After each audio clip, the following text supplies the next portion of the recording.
Good. That's it. Try not to face that way. Try to face me. Good. Yeah. So you are to the side, but you're not facing to the side. Right. You're on my right, but you're facing me. Right. See what I'm saying? Good. Low like this. Hit heavy. Good. There you go. Now we can pass this way. Shrugging your hand. Taking it back. You see? Hook. Rolling over. Nice. You see? Yeah. Yeah?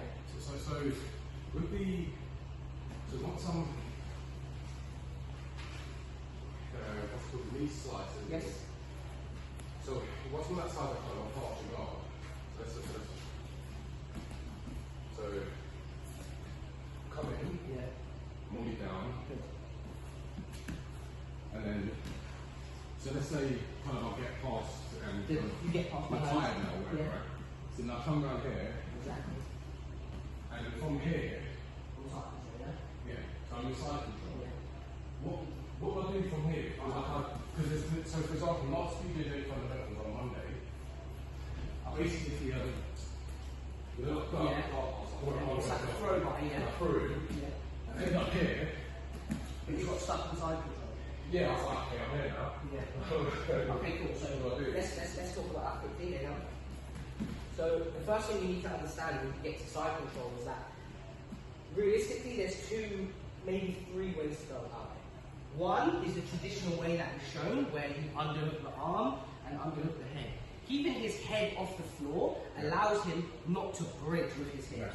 He's going to have less like thrust because he can't get his head down. You see, so I'm always keeping his head off the floor and his arm isolated. Why do I want to isolate his arm? Well, if his arm is underneath mine, now he has a pathway to the back.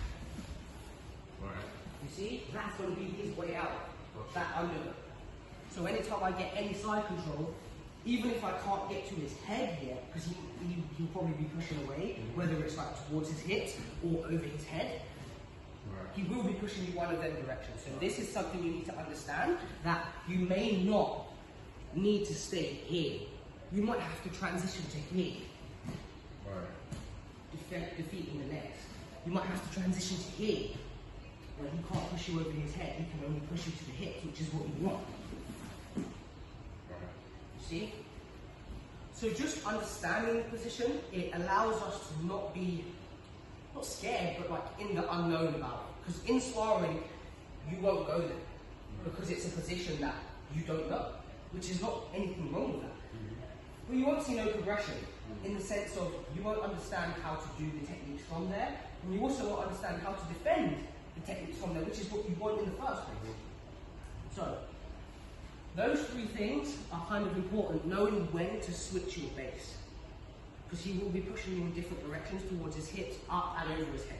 And also like, I'm on this side, he will be trying to roll me to that side. And push me off him. Kind of like this, where you're like a Turkish get up or things, yeah? It's kind of like that. So inside control, me personally, I would never go chest on chest unless I had this arm isolated. Yeah? Because once I feel like it's not isolated, more than likely they're going to be in here trying to do the prayer position that we did before. But look at where his hand is in front of my hips. It's the same gap as this. It's the same, just in a different place. You just have to adopt the same vision in different areas and you'll understand jiu-jitsu easily. It's the same thing as having this in the knee shape. This elbow here allows him to track where my hips is going. So if he feels like I'm moving this way too much, he can push me over his head. Because you can feel it in his elbow, where you're going, he can track you. So I wouldn't stay chest on chest unless I had this arm isolated. Once it's out of the way, he won't be able to have as much like attack from here. Also his defense is going to be weaker now. Now I can pin this arm, go to triangles, you know, I can go to the mount from here, I can do a lot of things like a choke. Because I have this arm, I can go to arm bars as well. Like with this, it's like a shotgun grip rather than this grip, where it's under the elbow, under the armpit, and the elbow's clamping it. It's a lot tighter that way. So I wouldn't go chest on chest. I would stay here. The reason I would stay here is because now you can't push me over your head. Yeah. The only thing you can do is help me by pushing me towards your hips, which is much better isolation for me. Right. This is what I want. I want to be over your hips because now your power's gone. You can't do anything when your legs are up and you can't hip off the floor. You can't do anything. You have to turn and run away. Right. And then by that point, I'm back. Yeah, or accept the position that I'm putting you in, which is here. I'm giving you what I want. You see? So what I want is isolation of this arm. Second, no. I always want to take control of his head, especially when I'm attacking. When I'm attacking, let's just say I'm attacking the arm, right? I'm attacking the arm, and I'm trying to get his head away. He manages to get his head in, like this. He manages to loop his head in. Now the attack's not going to be as strong, because he has a second option. He has a second limb in the way. There's going to be less leverage for me. Right. And I don't have his arm isolated anymore. Right. You see? So when I go for my attack, I want to isolate that and that only. Yeah. I don't want nothing else in the way. And I need to understand that if he does progressively climb up the ladder in defense and get his head in, I can't still attack now. I have to go back to step one, securing it. Then I attack. See? So this is the more, is that what? This is an Americana. Right. Or a key lock. Yeah, where the elbow comes. What, so the wrist stays down? Where the wrist stays down and the elbow comes up. But it wouldn't be from here, it would be like from down here. Right. Because there's less turn that you have to do. Yeah. When the arm's up here, it turns all the way up. Right. When it's down by the hip, not so much. That's what I've been going wrong with it, because when I've been getting into side control, I've been just been going straight to that because, I don't know, Yeah, like this here. Yeah. And you go like this. Yeah. But what happens is you commit too much and it allows him to come up. Right. Like that, and come up. Yeah. That's what normally would happen. Because you're so convinced of, I need to bend his arm all the way. Yeah. That's actually not the case. So it needs to be lower almost, isolate the upper It's not the bending that does it, it's where the elbow is, Right. how it affects the joint. Right. Okay. You see what I'm saying? Yeah. Cool. So, like I said, there's 3 different ways to do. One of them is chest on chest, and the other 2 is like a normal scarf hold, or like a reverse scarf hold. And this doesn't bother you? Obviously, you can start to do things. There's always countless things in Yeah. jitsu. Always. This is why it's a never-ending thing. So yeah, of course, I definitely need to be aware of the different situation. I mean, and the varieties of stuff that comes with that. Of course, he's going to be able to, start fucking with my head and doing all of these things. But that's why I have my elbow in front. Oh, So I okay. can clear that and come back to here now. Now when I go chest on chest, I've isolated both arms. Yeah. And I can take it back. Yeah. See? Yeah. From there, I can't do anything. Yeah.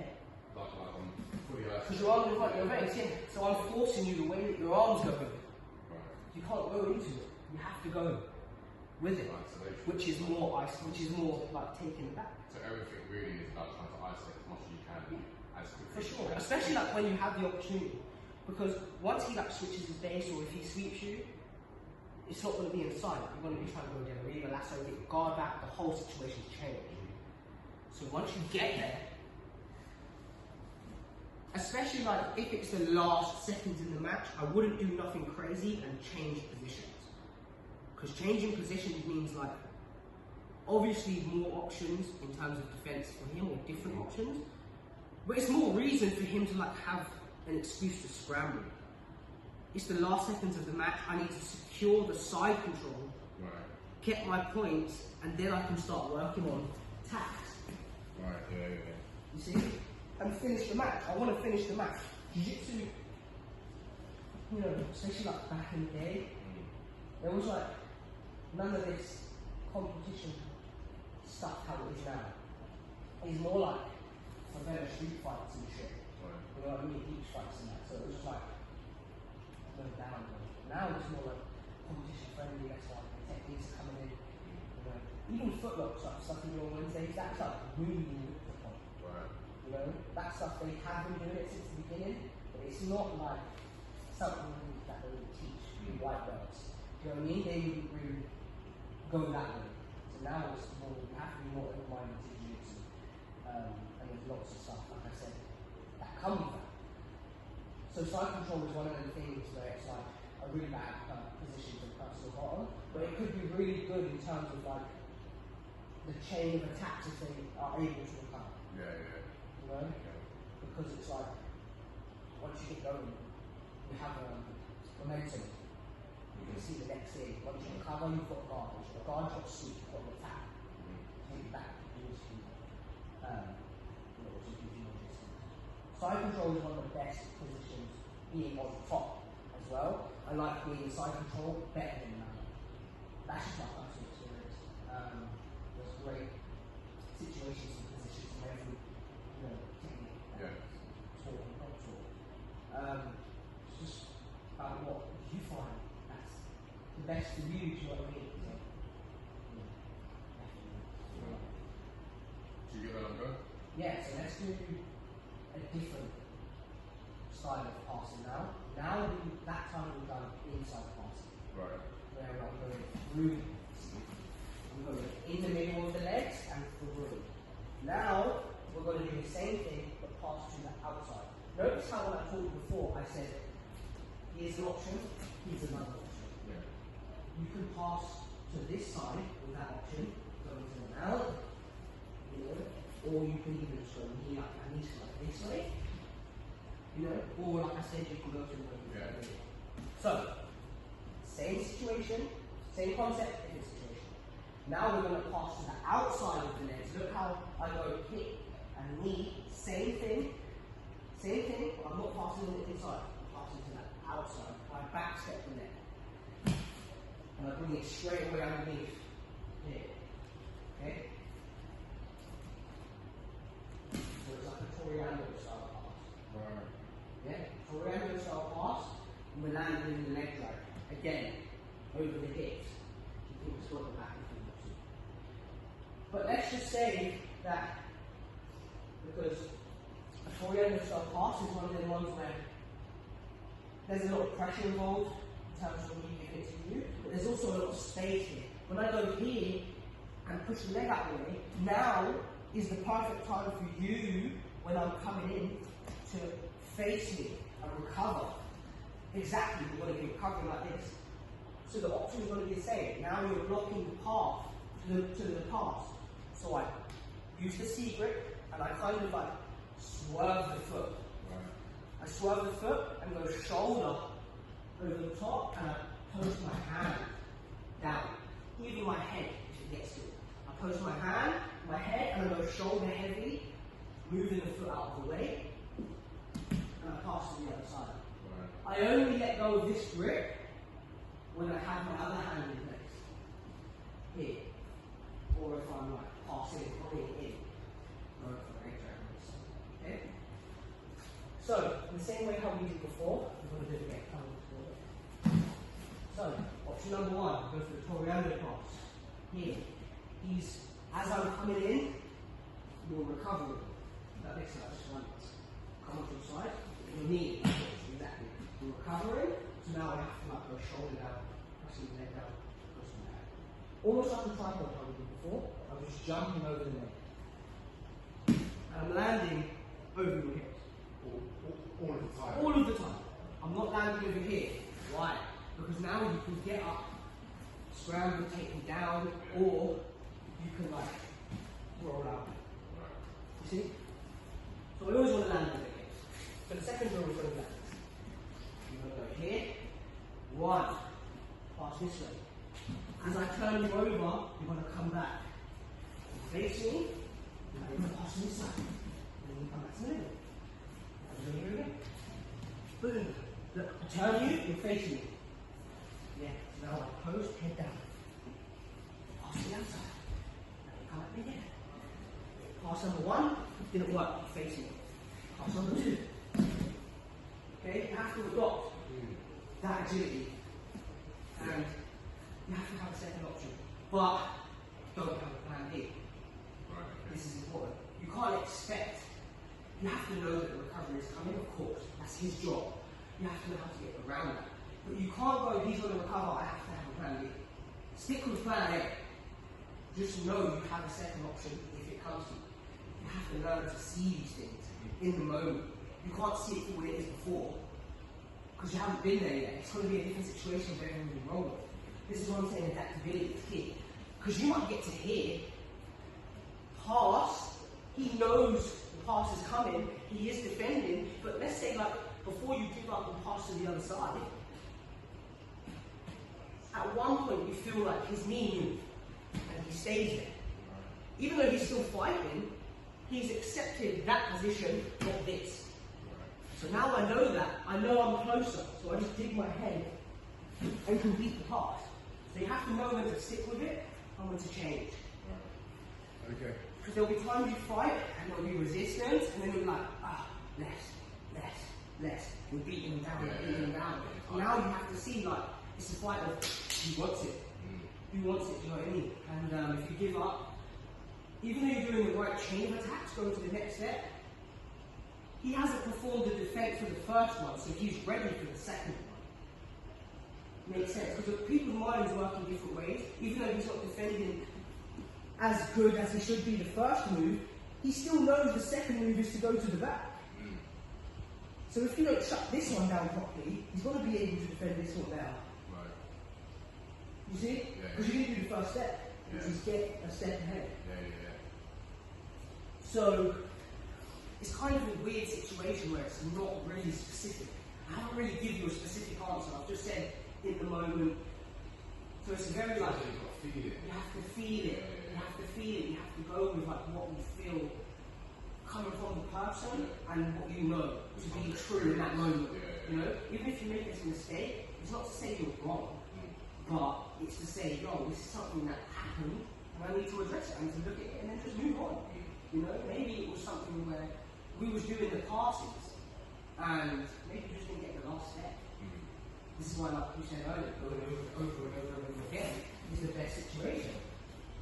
So, the same way with how we've done the knee slice and then go to the other side, we're going to do that with this.